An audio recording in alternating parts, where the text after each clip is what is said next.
Not to be dramatic, but going to the shops around Christmas time is literally my worst nightmare. It's not just the dollar store anymore that clears out its shelves to make way for all of the crappy plastic Christmas items. It's every single shop now. I had to go to one of my favourite shops in town last week to go get a book, and literally half the store had been replaced with just crappy, cheap plastic items with red and green Christmas decorations all over them. It's gotten to the point where I am putting off my weekly grocery shopping and just hoping that the food in the freezer gets through to January, because I'm so overwhelmed by the music and the lights and the decorations everywhere as soon as I enter the shop.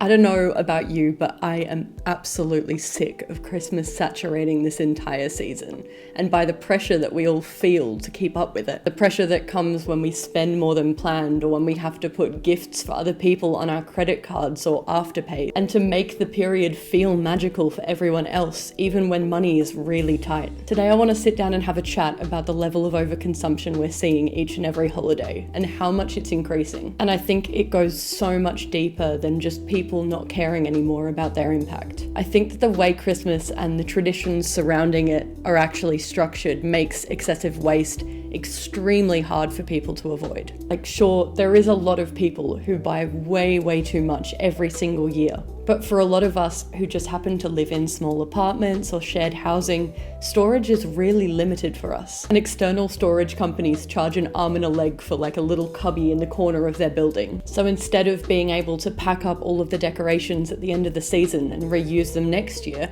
so many people are pushed into this cycle of buying, clearing out, rebuying the same things 12 months later. There's a lot of people who don't want to be wasteful, but they still deserve to be able to celebrate the holidays, and there isn't a whole lot of room, literally or figuratively, for any other way. For a lot of people these days, Christmas isn't so much a joyful celebration as it is financial stress, emotional overwhelm, and a whole lot of debt. But how did we get here?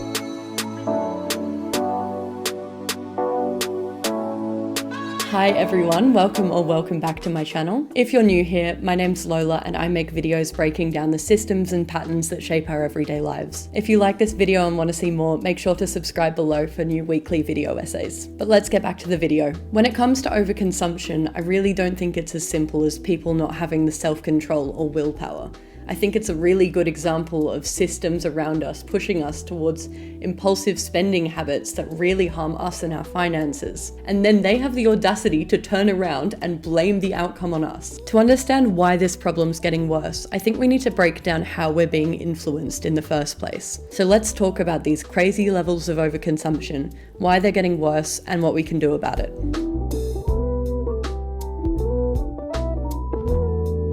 There's been a lot of discourse about holiday overconsumption, and I often see it talked about as an individual issue. It's on us for buying too much, on us for wasting too much, or not thinking enough and being mindful enough about our purchases. But I think that argument ignores the main issue. Overconsumption is systematically pushed on us, and companies are spending billions of dollars on insidious marketing tactics to make us spend, and never stop to think about it. Let's talk about a few of the predatory marketing tactics that companies ramp up during the holiday season. A lot of brands create artificial urgency that ignites that little impulsive part in the back of your brain. Buy now before these are gone. Only a few items left. They capitalize on social media trends with an astonishingly quick turnover rate. They offer celebrities and influencers hundreds of thousands of dollars, all for a glimpse of their product in the corner of a video. And they create artificial scarcity to make you pull out your credit card or Klarna app before you've even had time to think about whether you actually want the product or not. The pressure of this urgency stops you from taking the time to plan, but planning is how we reduce waste. Okay, do you remember the bear cup craze that took social media by storm last month? I know this doesn't need to be said, but Starbucks, a multi-billion-dollar company, has more than enough money to meet consumer demand. But if they had done that, then they wouldn't have been able to capitalize off the amount of free marketing they got from people lining up for days, fighting physically in the line, and then coming onto social media afterwards to either brag and show their haul or complain that they weren't able to get one. Artificial scarcity generates hype, free marketing, and a whole lot of emotional investment from consumers. So what did they do? They released 2 cups per store, slapped a limited edition label on the side, and then sat back and watched the chaos. The next tactic brands use, especially over the holiday period, is to saturate our entire lives with the idea of Christmas. Every store in your city is probably covered top to bottom with Christmas decorations and lights and filled with seasonal items. And sure, a themed dinnerware set can be really cute, but let's just be real for a minute. That is not coming out of your storage more than once a year. Plus, a lot of the items they sell are trend specific. They're designed for this year's color palette, this year's aesthetic and trends, which means a lot less people are going to want to pull them out next year, even if they're still in good condition. We are encouraged to consume non-stop, and we're sold this idea of abundance at an almost industrial level, which is completely unrealistic in our everyday lives. Companies are pushing excess on us every moment of the day, and not to mention that this excess is being pushed on us earlier and earlier every year. This year, I started seeing Christmas products on shelves in July. But all this craziness is not just restricted to shopping malls anymore. The Christmas period is filled with nostalgic feelings that people have from their childhood memories. And companies know that. They do everything they can to trigger those nostalgic feelings through lights, decorations, music, and endless advertising. They know that if they can trigger those nostalgic memories for you, you're going to be convinced to try and recreate those happy childhood memories. Christmas deals and offers fill our social media feeds for most of the year. Radio stations start putting Mariah Carey on repeat as soon as the first leaves are falling. Supermarkets stock up on mince pies and other seasonal foods. And town centres are absolutely covered with lights and decorations. It feels like no matter where we go, we cannot escape it. Finally, there's been a huge escalation in what is considered normal around Christmas. And we've got our social media algorithms pushing that as well. The way they're designed, the people whose content is pushed the most are the ones who overconsume at extreme levels. Those people with insanely expensive Christmas hauls of Louis Vuitton. It pushes those ones with hundreds of gifts under their tree to show off in videos. The people with houses filled from top to bottom with Christmas decorations. And those who show their cute, trendy Christmas finds that people need to run, don't walk to get their hands on. When these systems push millions of people towards excess at the same time, the impact scales up so quickly. What feels like just a few extra items in our household becomes so much bigger when you replicate it across entire countries. We're constantly fighting the pressure to make every Christmas feel bigger, better, and brighter, even when the pressure of that leaves us even more stressed and overwhelmed than before.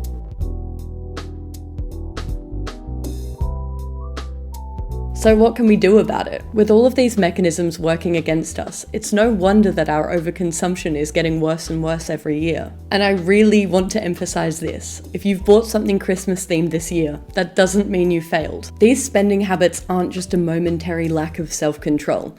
Companies are spending billions and billions of dollars every year, specifically researching how to keep our attention, how to trigger impulsivity, and how to stop us reflecting on whether we actually need something. These are very powerful systems around us doing exactly what they were designed to do. The most important thing you can do over the next 12 months is to pay attention to how you're being marketed to. And as the holiday period gets closer and closer next year, see if you can recognize some of these patterns I've mentioned. Fight the pressure that is systematically placed on us to make every Christmas better than the last. And take a moment to just step back and think before you buy your presents or a house full of decorations. Ask yourself, have I been influenced to buy this, or is it something that I actually need or want? That being said, I am absolutely not telling you to draw a line under Christmas 2025 and tell yourself, I'll try harder next year. There's a lot of practical things you can do to address overconsumption this Christmas, so let's just talk about a few of them. Save your Christmas decorations for next year.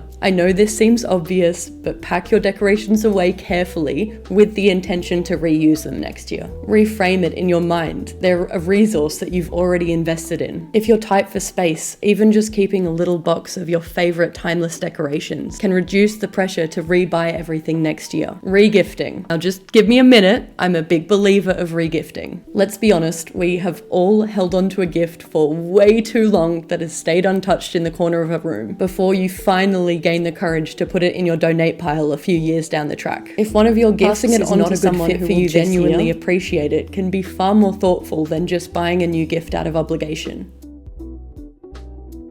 Just maybe not back to the person who bought it for you. Reusing wrapping paper or bags. Wrapping paper is one of the biggest sources of immediate waste at Christmas. Reusable bags and fabric wraps are a great alternative, but even just being careful with the wrapping paper on the gifts that you're opening, and then folding it up and reusing it next year. They all reduce waste without taking away that experience of getting to open your present on Christmas Day. A lot of Christmas food is wasted because of just-in-case groceries. Planning a realistic menu based on how many people are actually eating, how many meals you'll really cook, and how much energy you're actually going to have over the Christmas period can all prevent overbuying in the first place. And for reference, buying enough is far more sustainable than buying extra just in case. Now look, none of these are a one-size-fits-all solution for Christmas overconsumption. But still, increasing your awareness and using some of these tips are all a step in the right direction, while reducing the financial and emotional impact on yourself.